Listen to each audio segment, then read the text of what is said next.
Hey, Vic, as you look at the Tampa Bay defense, what traits does Shaq Barrett have that has allowed him to have so much success for the Buccaneers? Yeah, he's done a really good job for them. He's a slippery pass rusher. Does a good job when they do drop him. I just think he's a really good football player here that was stuck, behind Vaughn and Bradley, and got himself an opportunity to make the most of it for sure.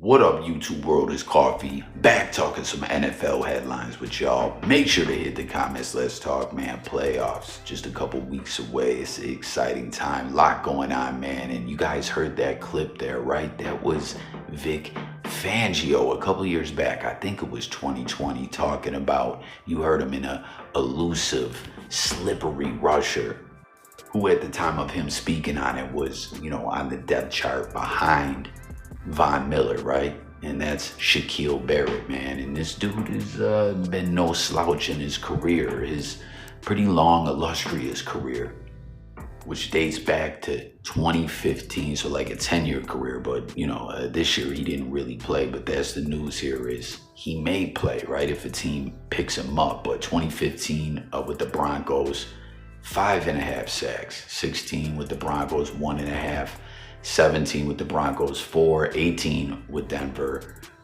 3. Then this was the real big season, right? 2019, league leader in sacks, 19.5 with Tampa. And then the rest of the seasons with Tampa, obviously, 28 sacks, 21, 10 sacks, 22, 3 sacks, 23, 4.5 sacks. And obviously, this dude endured a horrible tragedy, man. As you see, he has a big happy family, and that family just went through just absolutely something that no family should, burying a child, as they had a child drown in a pool. It was big news all over the place. They started a foundation to give swimming lessons to family members and stuff like that with pools, right? Like, keep their kids safe. You ever seen in videos where they show that there's a way like you could teach kids, like babies, to float if they ever end up in a pool or whatever, man? It's wild. Like, tap in and let me know if you've ever seen those, right? But this season he was with the Dolphins, signed with them, and just decided, man, I'm gonna stay home. You know what I mean? As this tragedy obviously tore his family up, and he was just, I'm retiring, I'm done. And then just recently decided, you know what? Let me get back out there and play. And the Dolphins decided, let's let him walk. They cut him. He cleared waivers. And now it's like, hey, will a team say, let's snatch this dude up, man? This dude is a great rusher. He was a league leader in sacks one season. We're heading to the playoffs. Comment and let me know if you think a team will snatch him up, or you would like your team to snatch him up, and your thoughts on his career and everything like that, man. As the Lions are being mentioned, my Bills, we just put that whooping on them a couple weeks ago. They've been decimated with some injuries this season. So, like an added rusher of his caliber, the sports media is highlighting, could be a big move for the Lions. Also mentioned the Chiefs, the Ravens, and my Buffalo Bills. What do y'all think, Billsmafia? Would you like us to sign Shaquille Barrett, as a added weapon heading into the playoffs? Let me know, and let me know what you think across the board about it all. Everyone thought this dude was done with football. It seems he thought so as well. Again, this family just broken apart, lost, I believe, a 2-year-old child. I think it was in 2023. And then this season, he's like, you know what, let me stay home and just chill with my family. Let me put football in the rear view. But for whatever reason, he's decided to switch it up and get back out there. Will someone sign him? We'll have to wait and see. In other news, this is tough for Steelers fans, man, coming off that loss to the Chiefs on Christmas Day. Steelers had a hell of a season despite all the stuff with the quarterbacks and everything like that. But, divisional rival, or I'm sorry, not divisional rival. They're in the AFC North. Chiefs are in the West, but conference rival, a big game for them, leading into the playoffs and everything like that. They could have definitely used that dub, and they just couldn't get in the end zone, and it's been hitting the headlines like crazy. Tomlin was calling their performance junior varsity, not what you want when you go up against a top tier team of the Chiefs caliber. I really thought they could possibly pull it out and get the upset, but Mahomes was out there hobbling around on one leg and just doing what he does, man. I can't wait, man. I'm telling you, my Bills, we're gonna win this AFC this season. We're going to that Super Bowl, man. But Joey Porter Jr., defensive back, he hurt his knee in that game on trying to make a tackle. His knee drove into the ground, and it looks like he's gonna be done for the season. But they're hoping that he could be back come wild card weekend. Willie, I know the team, the fans, everyone is hoping so, because that would be a really tough loss going into the playoffs, man. It's tough being bit by the injury bug. I've talked about this time in and time out with my Buffalo Bills year after year. It felt like, all teams face injuries, you know what I mean? But we really were decimated by injuries year after year. In that playoff loss to the Chiefs last year, we had to go sign A.J. Lee off the couch, you know what I mean? Just because he was a linebacker who had been retired, but he was familiar with the Bills defense. So they went and got him, man. And it was so stupid. We played an injured punter in that game. I will never understand that, man. Like, why do you bring in another punter and then play the hurt one? And it hurt us too. We saw two really ishy punts that gave the Chiefs good field positioning in that game.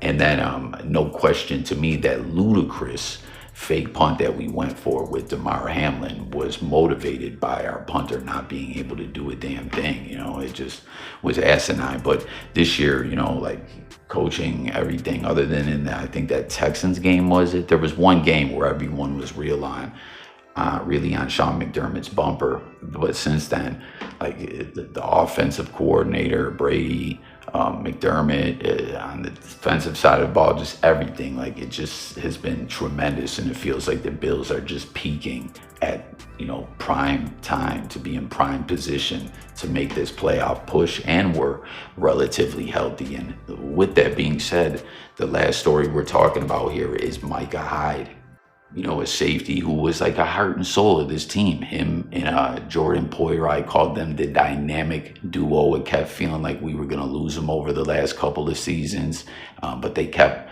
coming back. And last year there was a lot of talk like, oh, these dudes have lost a step, but they still made big plays. Even in that playoff loss, like, was that Poyer that stripped that ball for a touchback that would have really put the game out of reach, even though we did nothing off that.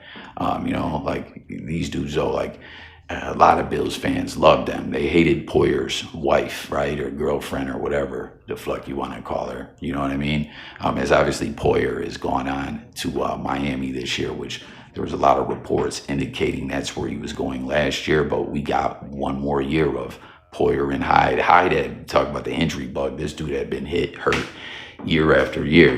As you see, we just signed him back in Buffalo a couple weeks ago, and no one had signed him off waivers or anything. He was just sitting idly. Like obviously teams didn't feel like he was an addition worth signing. You know what I'm saying? But it's a shame ultimately at this point, though, that the dynamic duo isn't out there doing what they were doing, because they were here when we broke the drought, and they were just a key piece of the defense. And they were both players that were written off by their previous teams. I think the Packers had decided to move on from Hyde.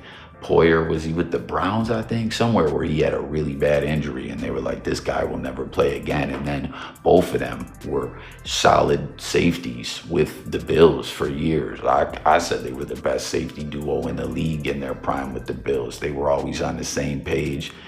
Great in run support. You'll see the different ish popping up on the screen on that one play, that interception that is like happened so quick. Hyde making that like right at the end zone with the Patriots player was beautiful. You know what I mean? But we signed him back a couple weeks ago. He's been on the practice squad, and McDermott was talking with the media and Hyde as well about how his role being here has been to help players, kind of in like a mentorship type role, and he's been enjoying it and everything. But there's a lot of talk this week that we should activate Hyde and have him go out there and play, as obviously we know now we're the number 2 seed. We cannot move up to number 1. Like, what do all the Bills fans think in this game? Are we going to rest a lot of our number 1 stringers? You know what I'm saying?